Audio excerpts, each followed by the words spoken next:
So I can't believe how many requests I've received to unbox the ASUS Republic of Gamers Crosshair 4 Formula motherboard, and here it is. So this motherboard is featuring AMD's latest 890FX chipset, and that means full support for Phenom 2 X4, X3, and not pictured here, but also their brand new Phenom 2 X6 processors. It has support for ATI Crossfire X technology, of course.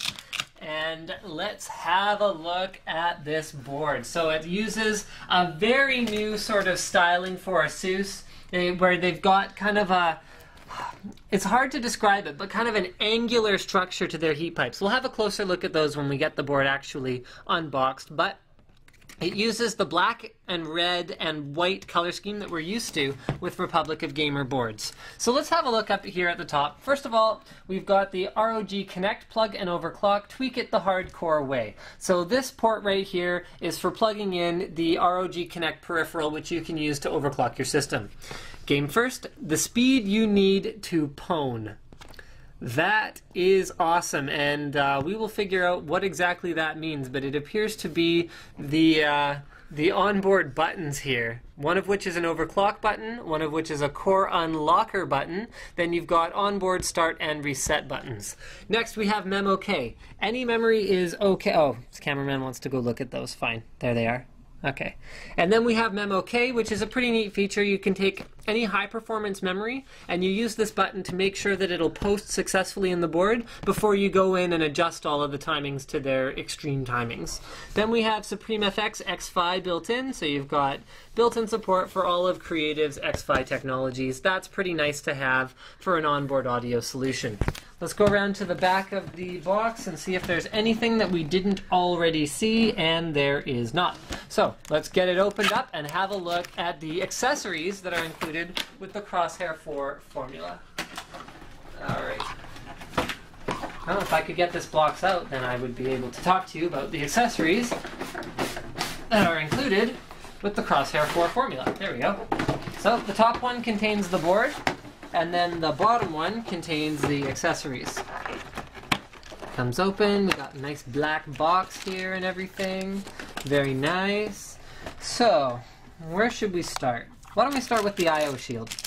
It has ASUS's trademark black Republic of Gamers I/O shield with their puffy silvery stuff on the inside. Next we have the ROG Connect cable, which is just a USB cable. Next we have a Crossfire bridge. It's kind of funny to see that included with a motherboard rather than with a video card. Normally it comes with the video card, but hey, having an extra one never hurts. You got a few zip ties to do some cable management there. You've got their Q connectors, so if your case is kind of old and doesn't come with a proper brick USB connector, then this is a great way to plug it in. Also for your front panel switches, you can plug them into this little connector, and then you can take the whole thing and plug it right into the motherboard. Next we've got the manual, or the user guide, I guess I could call it, which has a whole bunch of stuff in it. Why don't we get to that in just a second. Let's go through the rest of the cables. So we have an eSATA USB 2.0 bracket for the back, and then 6 SATA cables, 3 of which are right angle and 3 of which are straight. So each package contains 1 right angle and 1 straight SATA cable. And then you've got your Republic of Gamers sticker that you could put on your case or your cat or whatever you want to. It's big. Put it on your car if you really wanted to, I guess.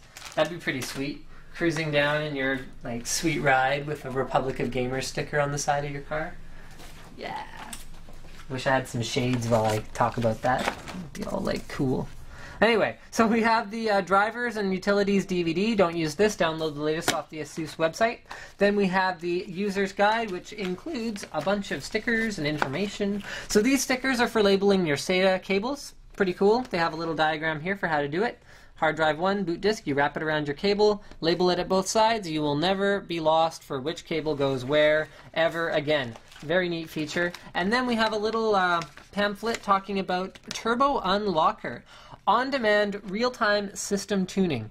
So, optimized CPU core loaded. Turbo Unlocker is the next evolution of an exclusive ASUS Performance Boost feature. One click on the Turbo V Evo interface automatically and dynamically adjusts each to speed up performance. Okay, so basically what they're doing is they're speeding up particular cores based on how much load is on that core. That's what they're trying to do. So if you have one core that's being used heavily by a game, for example, and another one that's being used just a little bit in the background, then it'll adjust the frequency of the cores based on that. Sounds like a neat feature. So here we go. Let's get the board opened up here. User's guide. There. And here it is. That is one shiny looking motherboard. Like not literally shiny, but shiny like cool. Like cool shiny. Alright. So the first thing we will find in the middle is, wow, it's actually heavier than most motherboards. To be perfectly honest with you, I think it's these huge heat sinks that it has on it. Like the board has some real heft to it. So these are like, you know what, I'm going to talk about the heat sinks first since oh, no, there's a back plate. Oh look, we've got voltage regulators on the back. It's only when they're using tons of phases that you typically see that kind of stuff on the back of the motherboard. Okay, so moving around to the front, we've got kind of these angular looking MOSFET, North Bridge, South Bridge coolers. I think they're very, very cool. And here, cameraman, maybe you can adjust the camera to get kind of a good look at them. It's hard to really describe what this style is. Like, I was calling their old style the, like, Fortress of Solitude style, and I don't really know what to call this, but it looks very futuristic and sleek. I really like it. You've actually got a heat pipe connecting this heatsink to the Northbridge heatsink down to the Southbridge heatsink, so you got one flat heat pipe running there, so make sure that everything stays nice and cool. Honestly, there's nothing here that's going to get particularly hot anyway, so that's why ASUS is able to take a little bit more liberty with their design choices and make it sort of look cool. Up at the top of the board, we'll find our 8-pin CPU power connector right where it belongs. I've actually had quite a few people ask me about this little 4-pin cover here. The 4-pin cover is so that if you're using a power supply that only has a 4-pin connector, you can plug it in to just these 4, and the board will still function. So if you have an 8-pin power connector on your power supply, you should remove this tab, plug in all 8 pins. In the middle of the board, we will find an AM3 socket right where it belongs. You've got support for all of AMD's DDR3 CPUs. So like I said before, X3s, X2s, X4s, X6s, X whatever you want. Next, we have support for dual channel DDR3. And ASUS is also using their somewhat unique RAM slots. So the one side doesn't actually move back. You just unclip one side, slide the module into the one side, put it down the rest of the way, and then clip it in, so you only have to use one. Next, we've got our 24-pin connector along the side here, right where it belongs, and then right next to that, we've got Probit. So these are voltage readout points. Ground, looks like Northbridge, Southbridge, Hypertransport, Northbridge, VDD NB1. Okay, not sure. RAM, CPU, PLL, CPU, and then another ground point. So that's a pretty cool feature. You can check all your voltages with a multimeter rather than relying on unreliable BIOS level monitoring. Okay, so moving down, we have, oh, this is kind of something that we should talk about. We have 6 SATA 6 gigabit per second ports right there. So those are all running off of the AMD chipset rather than using a third-party chipset. So that's one of the unique things about the brand new 800 series boards. And then moving down, we've got the Republic of Gamers branding on our Southbridge heatsink there. And let's keep going down to the bottom. So here's our front panel connectors. And we've got, wow, how many? 1, 2, you know what? I actually can't tell what all of these are supposed to be. It looks like any number of, okay, yeah, USB here, USB, USB, and I don't know what this one is. So, there you go. All right, here's all of our buttons. So we've got start and reset buttons on board. Here's the core unlocker button, and here is the overclock button. Cameraman's phone is ringing. There we go.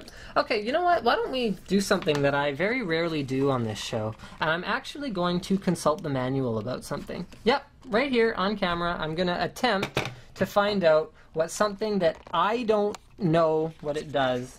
Oh wow, we're coming up on 10 minutes. Never mind. I am not going to do that unless I can find it really quickly. Forget it. Okay, so let's move around to the PCI Express slots. We have 4 PCIe 16X slots, 2 PCI slots, and it actually says what these run at. So this one runs at 4X, this one runs at either 16X or 8X. This one runs at either 8X or 1X, and this one runs at 16X regardless. So let's go around to the back. We can have a look at what connectivity we have here. We've got one PS2 keyboard port. We have 6 USB 2.0 ports. We have a CMOS clear button, 2 USB 3.0 ports, Then we have optical audio out, Firewire eSATA, the Republic of Gamers link, and onboard 7.1 audio. Those look gold-plated too. That's pretty nice for onboard audio. Thank you for checking out my unboxing of the Crosshair 4 Formula motherboard.